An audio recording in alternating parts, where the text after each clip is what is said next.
دوستان عزیزم، درود و مهر. تو خیابونای شلوغ هند همه چیز پر از رنگ و صداست. بوی ادویه‌ها تو هوا پخش میشه و هر لقمه یه تجربه است و بین اون همه طعم تند و خاص یه حلیم مرغ هست، ساده ولی با مزه‌ای که هیچ وقت فراموش نمی‌کنید. بریم که با هم دیگه طرز تهیه‌اش رو ببینیم.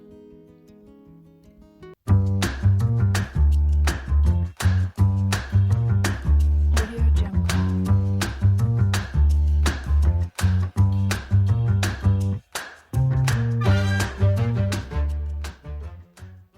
300 گرم گندم که معادل 1 لیوان نصفی میشه از شب قبل خیس کنید و ما نیاز به نخود دولپه داریم. 200 گرم معادل 1 لیوان.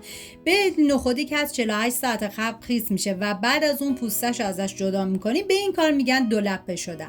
گندم و نخود دولپه شده رو میریزم داخل قابلمه و مقداری آب بهش اضافه میکنم. زمان میدم تا کاملا بپزه و لابدار بشه. همون اول آب زیادی هم اضافه نکنید، مقداری آب بریزید بپزه. در طی زمان پخت اگر نیاز به آب داشت آب جوش بهش اضافه کنید.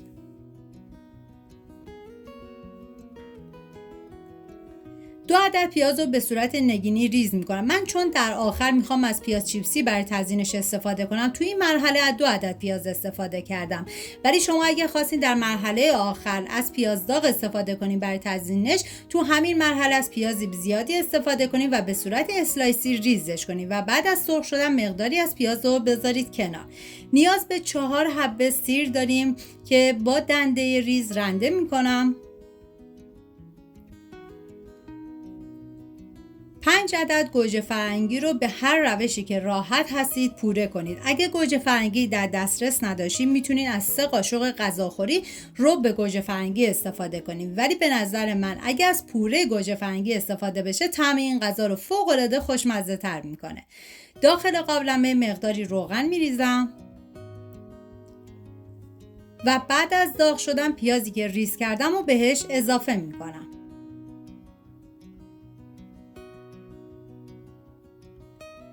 هم میزنم و زمان میدم تا پیاز سرخ بشه و بهتون پیشنهاد میکنم دست به کار بشین این غذای فوق العاده خوشمزه رو درست کنین.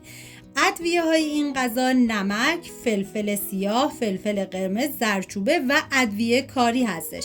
من متاسفانه ادویه کاری نداشتم، به جاش پودر تخم گشنیز استفاده کردم که طعم غذا رو خیلی خوشمزه میکنه. ولی شما حتما اگر ادویه کاری داشتین استفاده کنید. هم میزنم و میذارم ادویه ها تف بخورن و عطر ادویه ها آزاد بشه.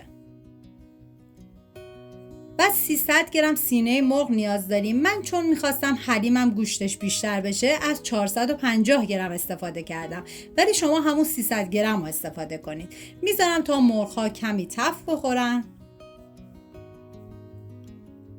اگه دنبال طعم‌های جدیدی هستید، بهتون پیشنهاد میکنم که حتما این حلیم مرغ هندی رو امتحان کنید.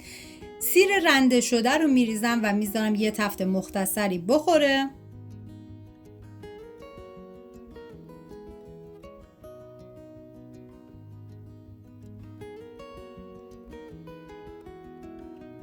پوره گوجه فرنگی رو اضافه میکنم. واقعا یه ترکیب عالی و فوق‌العاده خوشمزه. هم میزنم و میذارم تا پوره به مدت 2 الی 3 دقیقه تف بخوره.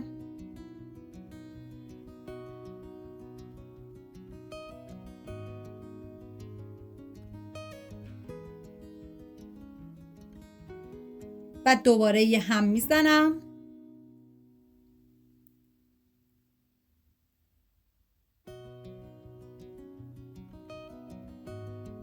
و حالا توی این مرحله مقداری آب به مرغ اضافه میکنم که تقریبا 2 لیوان آب میشه و زمان میدم تا مرغ بپزه. ببینیم من از آب مرغ یکم بیشتر کردم به خاطر اینکه ما به این آب مرغ نیاز داریم. نباید بذاریم مرغتون خشک بشه.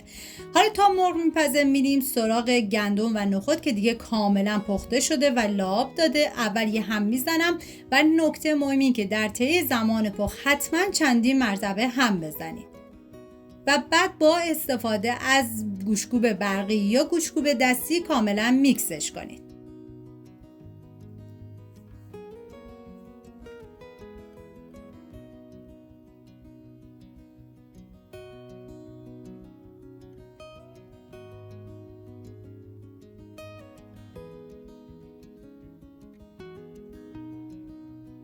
و بعد از میکس شدن حتما اولی هم بزنید.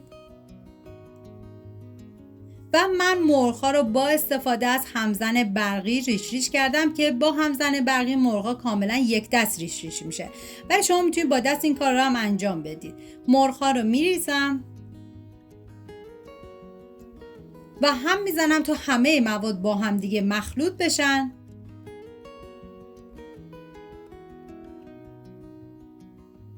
واقعا جای تک تک شما دوستان عزیز خالی. من هرچی از خوشمزگی و عطر و طعم این حلیم بگم بازم کمه.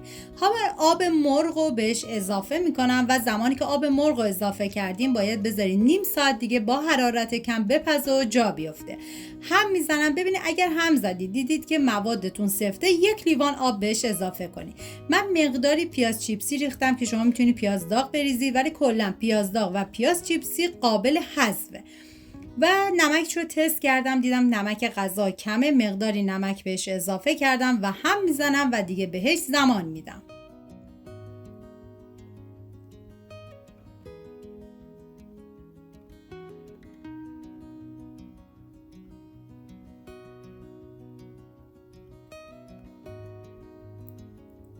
هر لقمه از این حلیم مزه سفری به دل طعم‌های ساده اما عمیق. اگر این حس رو دوست داشتین همراه من بمونید تا با هم طعم‌های تازه دنیا رو کشف کنید. تا ویدیوی بعدی مواظب خودتون و خوبی‌هاتون باشید. بدرود.